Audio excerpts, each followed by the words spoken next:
Welcome back to another episode of OnShape with Killa K with a J.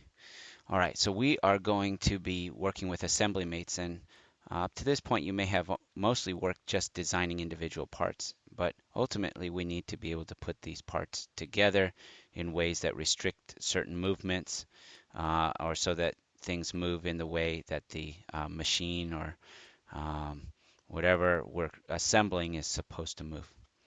So we've got these bases, and this activity is adapted from Mr. Charlwood on Teach Product Design. You can find his original video there. He does a much more thorough job explaining than I will. Um, so there's that.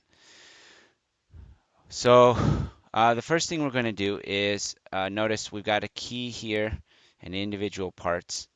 And if you ever get stuck in the folder with individual parts, just hit the little home button down here. It'll send you back to this main screen. So assembly practice. So the first thing we're going to do is we're going to fasten this box to the top. So we're going to select a fasten mate. It's the first one up here. It says fasten.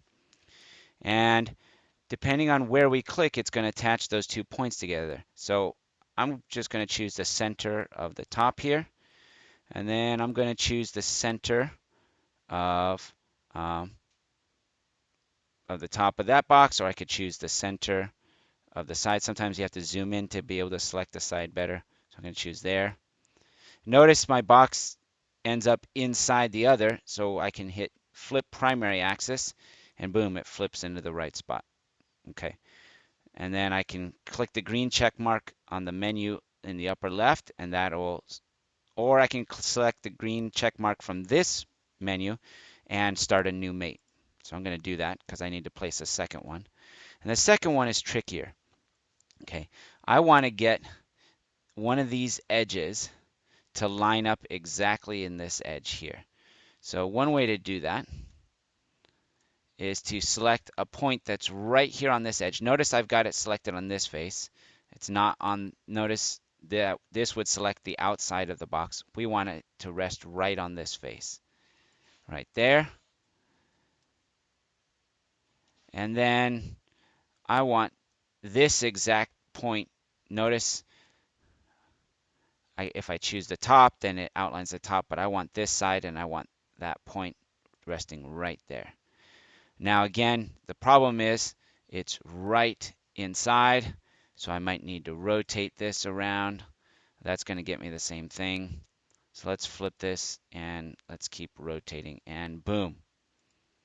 See how it's right in there? And that's good. So we're going to commit that. All right, the next one is the Revolute mate. So we're going to choose a Revolute mate.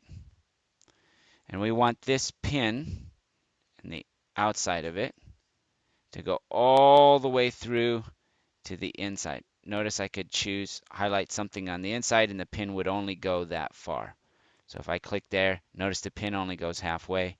So if that's not what I want, I can delete that and then redo it so that it goes all the way.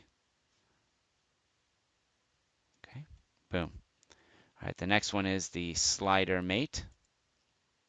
Okay, so notice how it outlines the cylinder. Okay, I want the cylinder, and it's highlighting the axis that goes through. So I want to mate the center here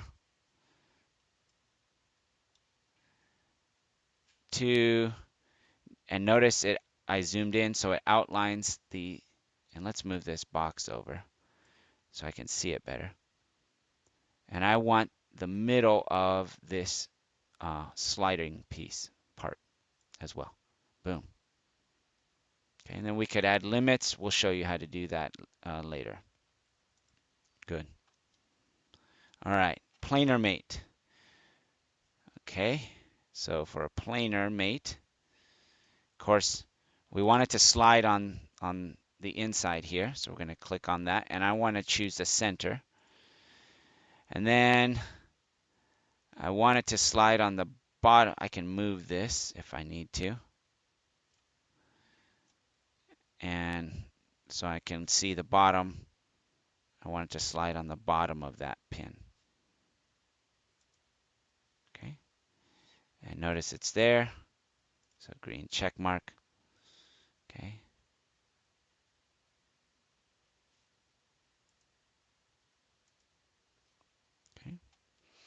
All right, next one, cylinder. Okay. All right, so I want it to be inside this cylinder. I'm going to mate it to the bottom here, and then the bottom there, and green check mark. Notice now it slides up and down, but it goes all the way through. I would have to add limits to tell it how far to go. Okay. Next one, pin slot mate. This one's a little tricky. Okay. First of all, I want to select the edge of the pin that's going to slide into my slot. So I'm going to select the edge there. And then I want it to slide on the middle of this. So I need to highlight this side and select that there. And now my pin slot should only slide back and forth in that slot. It should not slide up and down. Notice it doesn't move up and down. It only slides in that slot. And again, limits will keep it from moving however far I need it to move. Okay, next one is the ball mate. So we're going to select the ball. And of course, we want to select the center of this ball. Right there. And now, notice on this, the opening or the little cup of the base, I can either select the top or notice it's here it's letting me select the middle of that circular or that spherical opening in the middle of the base. And that's where I want these two to align. I want the center of the ball to align with the center of the opening. Okay. Otherwise, what happens is if I choose the top, then part of my object sticks out and is overlapping, and that's not going to be good. Notice you can see the outline of the ball here is not situated at the bottom. So we don't want that. We want it to be, let's move this out of the way. Want it to be right in the middle. And so when we look at this, you can see now it's sitting right at the bottom. And that's what we want. All right, and then finally, the tangent mate.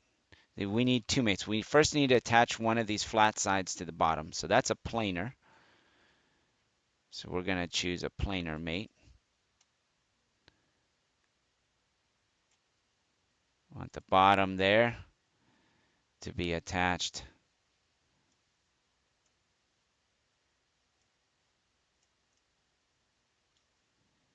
to this side. And we don't want the around the edge here.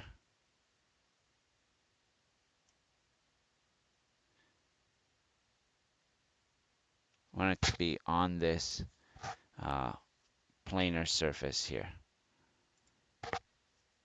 Okay.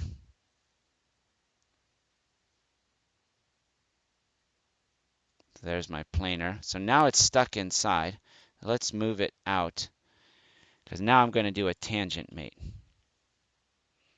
Okay, so tangent.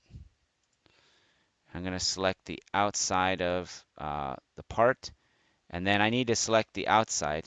Don't select an edge, otherwise it's just going to try to revolve around that edge. So if we accidentally select that edge, see how it just moves around? That's not what we want. We want it to select the whole side. And there we go. And so now, notice my part revolves all the way around that stump in the middle. Okay. All right, now if you wanted to add limits, what we could do is we could come over and edit the Revolute mate.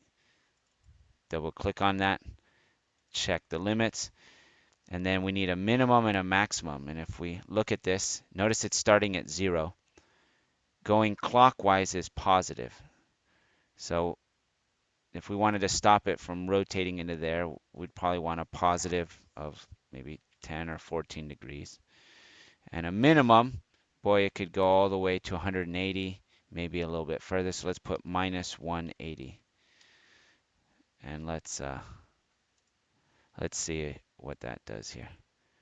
So that stops there. It doesn't go into the part. That's good. And this goes all the way around to 180. Yeah, and it stops right there. And that's good enough. Okay, so that's how you can add mates. You can play around with the other ones. All right, this has been Killer K with a J.